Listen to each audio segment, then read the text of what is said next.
Welcome to the Traveling Professors. I'm Professor Bob. And I'm Professor Sheri. And together we are the Traveling Professors. Today I'm going to take you on a tour of the interior of the Luxor Temple. You've already been around it once, so it's time to go on the inside. Sheri is not with me at this time because this is the day that we went on the balloon flight in the morning and then had lunch, and then I headed out here while she took a nap. So I walked down the street. This is about 4 days since the one where we did the walk around. And in that time, we learned a couple of little things. Our guide said, when people ask you where you're from, don't say America or England. Tell them you're from Canada. They don't think the Canadians have any money, so they'll leave you alone. So sure enough, I walked down the street, just like I did the last time when people were hitting on you to get a ride or something. And the guy says, where are you from? And I said, Quebec, Canada. And I used a little French. And he goes, Canada Dry, and then leaves me alone. And I didn't have anybody ask me anything after that. When I got to the entrance, there was a gentleman who told me because it was Friday, which is the Muslim holy day, that the site was closed. And he'd be glad to take me to the local shopping area. And I said, no, I know it's open. It's okay, thank you. So I went on in and started the tour. There weren't a lot of people there to begin with, which is good and bad. If you're just there by yourself, the guards will have a tendency to come around and want to take you some different places and hope that you'll tip them. There's too many people there, well, then everybody gets in their way while you're taking pictures, but it does swallow up large groups. 2 other people there besides myself, and what I did is I paced myself so that they went in and got the discussion with the guides, and then they left me alone so that I was allowed to do that. So I hope you enjoy this. Here's the aerial view of the Temple of Luxor. On the evening walk, we walked around it completely, but we started out on the side closest to the Nile. In order to enter the site, you have to go on the opposite side. Walk down, enter, and then once you get your ticket, then you can begin to wander around that whole area that's enclosed. I mean, if you want to do, you could just walk down the Avenue of Sphinxes to a certain point and so forth. So this site, as I mentioned before in the other show, the Luxor Temple covers 4 acres and is 583 feet long, 151 feet wide at its widest, and was first excavated in 1884 by the archaeologist Maspero. For those of you interested in what it cost to visit the Temple of Luxor, here is the actual ticket, your souvenir ticket, 140 Egyptian pounds, which was about $7.50. So makes a nice souvenir. Here's an artist's rendition of the Temple of Luxor, fully complete as it would have appeared in ancient times. Now, actually, the site of the temple, there was another temple there, was located in the Middle Kingdom about 2000 BC, and it was dedicated to the Luxor or Theban triad of Amun-Ra, his wife Mut, and his son Khonsu. So you have Thutmose III, who puts a shrine in here, Amenophis III, which is shown on here as Amenhotep III, built most of the present temple. Ramses II, he added several colonnades and the massive pylon in front. Alexander the Great had an addition. Romans added addition. There's little bits and pieces with Seti I, Seti II, King Tut, and a variety of others. But most of the roofs are gone. You simply have the colonnades there. One of the obelisks has been removed to another location. There is not a sacred lake. That area over there is covered with different types of parts of the temple. And in front, years later, they built a Christian church, the St. Thecla, in this area. And then down below here is a Roman shrine. And of course, there's a mosque now that is built on the site. So there have been additions to it, just not to the ancient temple. After getting my ticket, I immediately walked out dead center in the middle of the area in front of the main temple. So looking back, this would be towards the Temple of Karnak. You have the Avenue of the Sphinxes, which is 2.5 kilometers in length, connecting the 2 temples. Just turning around, you see the entrance to the Temple of Luxor. The obelisk, remember there would have been 2, and that building in front, that is the pylon commemorating the victory of Ramses II at the Battle of Kadesh, and then there are various statues of Ramses. Then we have the chart from this particular area. This is actually the chart from the site. An excellent way of keeping track of where you were going. So we'll be looking first at what is left of the little Roman shrine located in this area, and then we'll look at the shrine, or I should say the Church of St. Thecla, that is down in this particular region.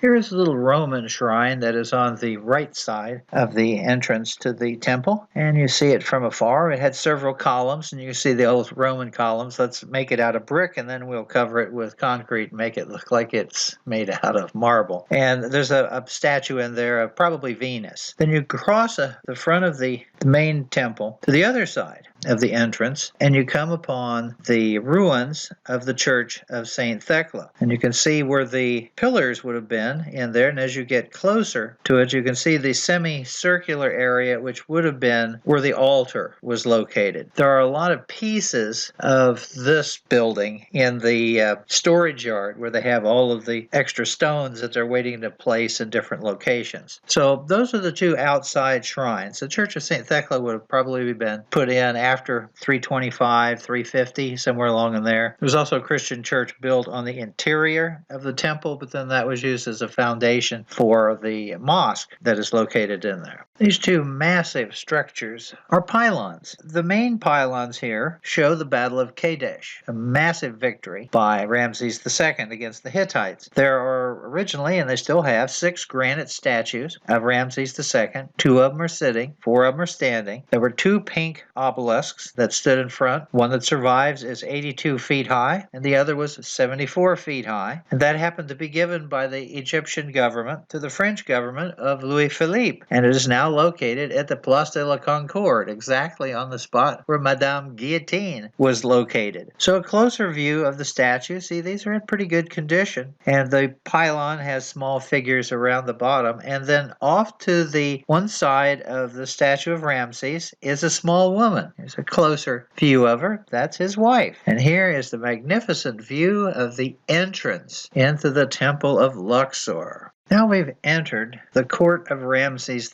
II. And you can see from our chart that we have the area where they have the tripartite shrine, and then there's where the Abu al-Hagag mosque is located, which is over the original church that was underneath it, and the opening area with the courtyard and its various pylons. Now, right across from the tripartite shrine is the area where the sacred barges would have been located. Now, going over to the sacred triad chapel, you see the 3 entrances. The one in the center is the shrine of Amun. The one on the left is to his wife Mut, and the other one is Khonsu, is their son. And then here's the view from the capital over the top of the entrance to the main one, which is to Amun. Then coming out of this section, looking across to the other side, you see the mosque of Abu Hagag. And this is from down below, and then here is a view when you go up on top as you pass it. This is how you enter the area. Then once you move out of that region, you then end up in the courtyard of Ramses II, and you have these pillars everywhere. And you'll see statues of Ramses, and then you'll see other statues. Now those represent his 111 sons that Ramses II had, and they have 17 of them in this area. And then you can wander around through here taking pictures. Absolutely beautiful. And as you can see, there's not a lot of people standing around except one gentleman and all the guards. So we'll move from this particular area, the court of Ramses II, to the next region of the temple. Now we are entering a transition between courts. Been in Ramses II's court, and we're heading towards Amenhotep III's court. So we're looking at the colonnade hall of Amenhotep III and King Tut. Now inside that, you're going to find statues of the Theban triad. You're going to find statues of Ramses and his wife, Seti II, Seti I. There's writings on wall lists that show King Tut and Horemheb. And all the columns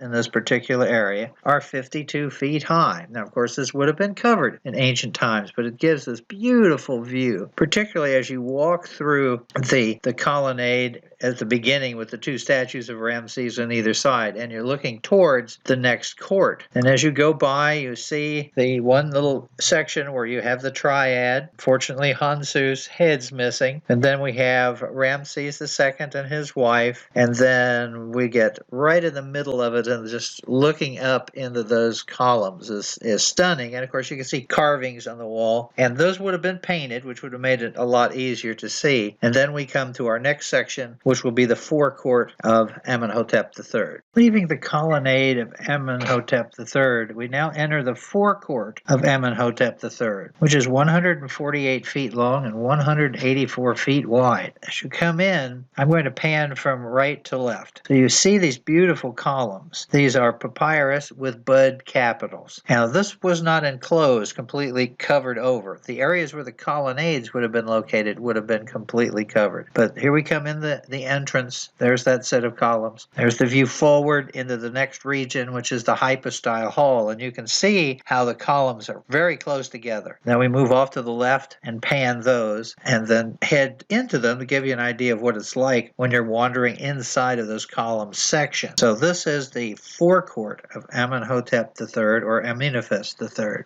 Now, I took a detour out of the forecourt of Amenhotep IV and went into the stone yard. And the stone yard is the area where they have over 50,000 pieces of stone, bricks, building parts, all sorts of artwork. And they're cataloged and in order so that they can be utilized later on in the reconstruction. So when you walk out, this is the view that you get looking one direction down the other direction. And they have markings on them, and you can see, and you can go down the different sides. I went over to the section where they had the pieces that went with the Church of St. Thecla. That was this semicircle that they had with some of the Egyptian blocks carved with Christian motifs. And then here's a couple of items that would have been placed on. There's a column and other things. So it's really neat to see these pieces in an organized manner. The Egyptian government is doing this in a lot of other places. They're getting ready to do it at the Ramesseum, which I'll show you later on. So after wandering through the stone yard for a little while, I managed to get back into the forecourt of Amenhotep III so I can move on to the next section, which is the hypostyle hall. Now we are going to be getting into the confusing section of the temple. These are chapels that were built after the main Egyptian period. This is the Roman sanctuary with the king's chamber. We've got a section that's dedicated to Amun by Alexander the Great, and then we have other